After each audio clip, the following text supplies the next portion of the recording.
Hello, ladies and gentlemen. It's Roberto again. Today is part 2 of the prostate. Gentlemen, once again, this is for you. Ladies, share this with your significant other, your spouse, your boyfriend, or just maybe your dad if he's got some issues. Or if he doesn't have issues, this is also good preventative information to know here. So let's jump into it, shall we? Now, yesterday I talked about some of the major issues with prostate, and I described also the function of the prostate. Today, I'm going to touch just a little bit more on some of the issues that can cause some prostate problems, but focus a little bit more on the solutions of prostatitis and the potentiality of prostate cancer. Some other causes of prostate issues are prescription drugs. Now, I'm not a big proponent of just taking drugs for the sake of taking drugs. I don't believe you should take an aspirin just to prevent a headache.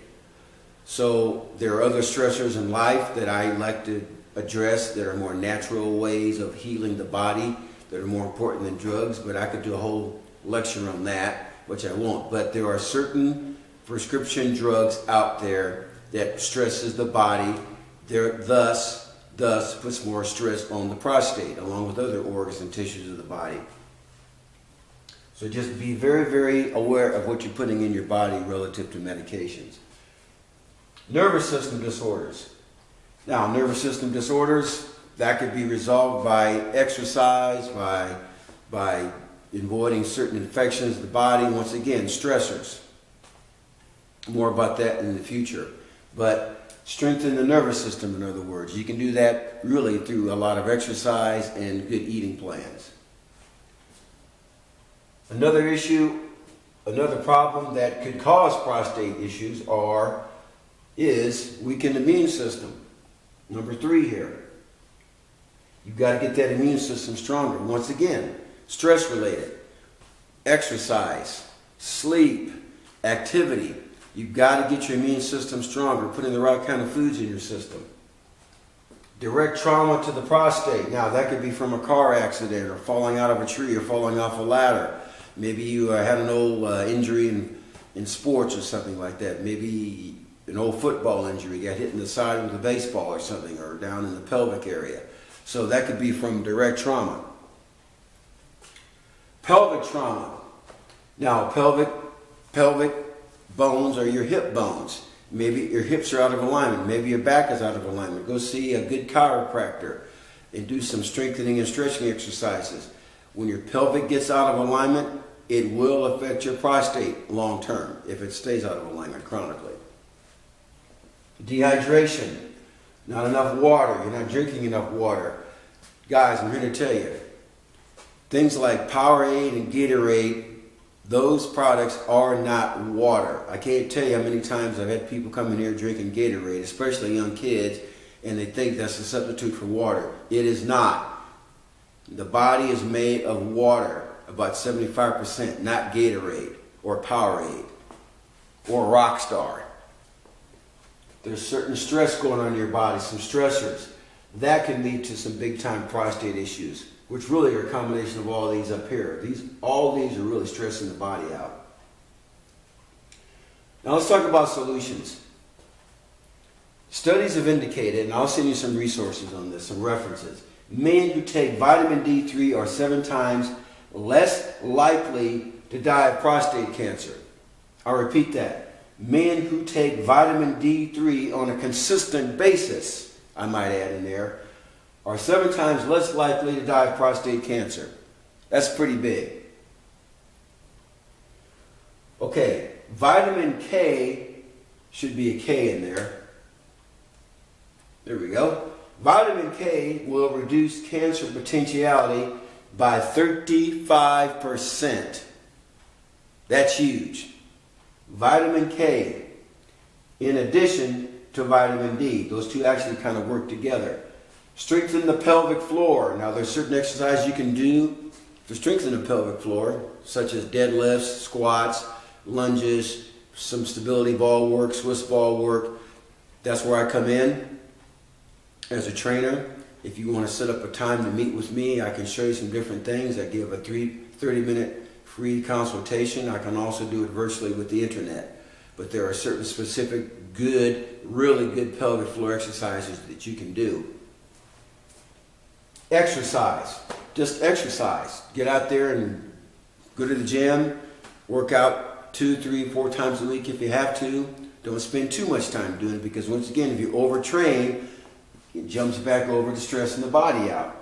But that's also where I come in. I can help you with that. I can help you cycle through the sets and the reps, the load, the intensity, the frequency, the duration. Be active and mobile. We are meant to be active creatures. Too many Americans sit all day long in the rear end in front of a computer screen or on their iPhone. You need to get up and move. You got to get up and move, move, move. We are meant to be mobile creatures. Before human beings became so civilized, we were nomadic creatures that would walk anywhere from 10 to 20 miles a day, going from different parts of the earth and the planet, seeking food and seeking shelter. So we're meant to be mobile creatures. Avoid prolonged sitting. Get off your butt and move. I recommend using a stability ball to sit on. I talked about that in one of my presentations, sitting on a ball versus sitting in a chair. Sitting in a chair is one of the worst things you can do all day long, or sitting in a car all day long driving. That puts a lot of load on the prostate, and not to mention puts a lot of load in your lower back, which can have implications of the pelvic floor, because the back and the pelvic floor of the hips area, those all work together. Get a nice deep REM sleep, rapid eye movement sleep. Now, if you're stressed out, you may not be getting enough sleep, so you got to find out what those stressors are once again. But if you can, get good quality sleep, because that actually will help you strengthen the immune system and the nervous system. Kegel exercises. Wow.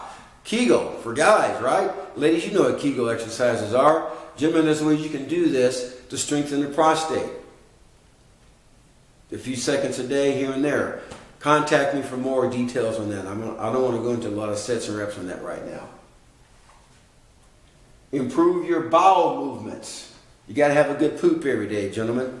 Every day you got to have a good poop. Now you can do that by increasing your fiber intake, which I'll go into tomorrow a little bit, because tomorrow will be part 3. Will deal with type of foods you can consume relative to a good healthy prostate. But you got to have a good poop every day, a good bowel movement. You really should have about 2 a day. There is a way you can massage the prostate. Now, I'm not talking about the doctor's way either, okay? Don't think that, gentlemen. There is a way you can massage the prostate, which I'm not going to do on video here, but I can show you here if you want ever to contact me personally. Minimize the booze. Now, if you're drinking 2 or 3 drinks a day out there, gentlemen, I would avoid you to seriously cut back. Alcohol weakens the immune system. Alcohol totally pisses your gut off. And as I talked about before, the gut is the second brain of the body. And so when you jack with the second brain of the body, what do you affect? The nervous system. So get off the booze, or at least minimize the booze. That's my recommendation to you. Guys, that about sums it up. Tomorrow is part 3, which is more a dietary source of how to have a healthier prostate. Tune in, check it out. Once again, these topics, these lectures I give you, these health detective series I give you, are all about ways of empowering you, of educating you, of helping you get to the next level within your health and fitness and wellness and sports performance, if you're more on the athletic side of things there. My number is 816-405-7703. My email is rwpsports@yahoo.com. Please contact me. I do 30-minute free consultations, one time only. I can also work with you virtually over the internet if you live out of town somewhere. This has been Roberto Parker with another Health Detective series. Take care. God bless you and your families. Bye-bye.